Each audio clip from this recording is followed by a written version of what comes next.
Good morning, my dear brothers and sisters. Today is April 28, 2020, Tuesday of the third week of Easter.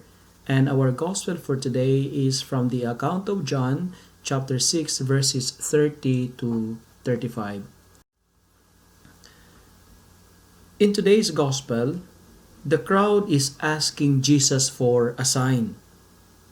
They need to see works of wonders. They demand more signs for them to believe Him. My dear friends, my dear brothers and sisters, I have realized that we are like the crowds in today's gospel. Why? Because like the crowd, there is a tendency in us that we always want for more. We want more than there is.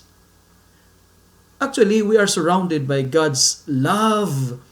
We are surrounded by God's blessings. We are surrounded by God's care, but we failed to recognize it like the crowd. We looked for more. We want for more. We long for more. And I think this is the issue nowadays. We want more. We want more. We want more. That's always our battle cry. Like the crowd, we are not satisfied with what we have, right? Jesus feeds the crowd, but they desire for more. They're looking for more signs. Friends, my dear brothers and sisters, the gospel of today is telling us that if what Jesus had provides cannot satisfy us, this is very dangerous. Why? Because we will seek for it in vain elsewhere.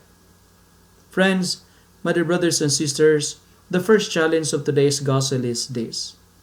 We are asked to learn to satisfy for someone else somewhere is happy with less than what you have. I say it again.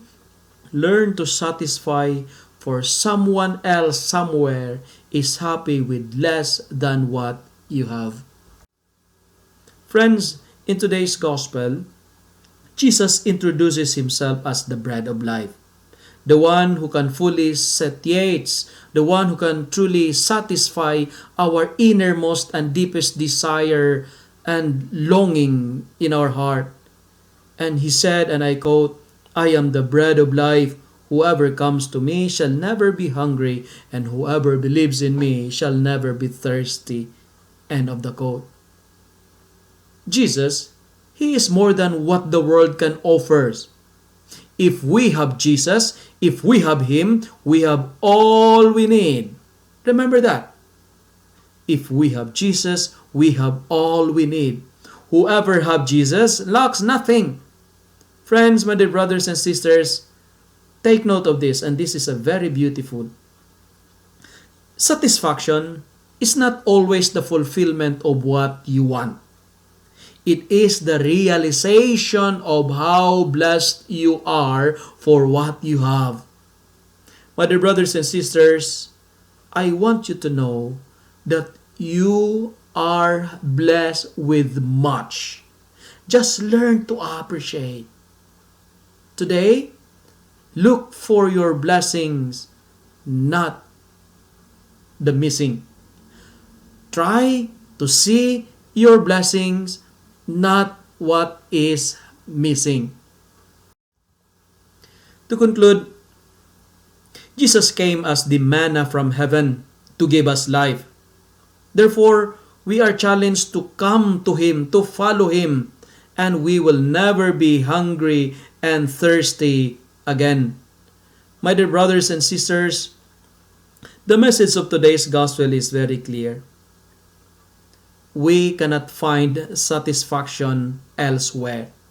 This world cannot satisfy us. And I say it loud and clear. Please listen. You know, alcohol, drugs, sex, gambling, good salary, trips, big houses, fancy cars, status in life, power, connections, name it. It cannot quench our desires. As Saint Augustine of Hippo says, and I quote, "My heart is restless until it find its rest in you." Our heart is restless until it rests in you. In today's gospel, just to conclude, it's a beautiful reminder that the bread we should search for is Jesus. The bread that we should look for is Jesus. Today, let us beg the Lord. Let us ask to give us the grace not to trade off the values of God's kingdom in lieu of worldly manna. As Saint Teresa of Avila says, God alone suffices. God is enough. My dear friends, my dear brothers and sisters, I say it again, this world cannot satisfy our longings. Alcohol, drugs, sex, gambling, good salary, trips, big houses, fancy cars, status, power, connection cannot quench our desires because God alone suffices. God is enough because He is the bread of heaven that came down to give us life. Amen.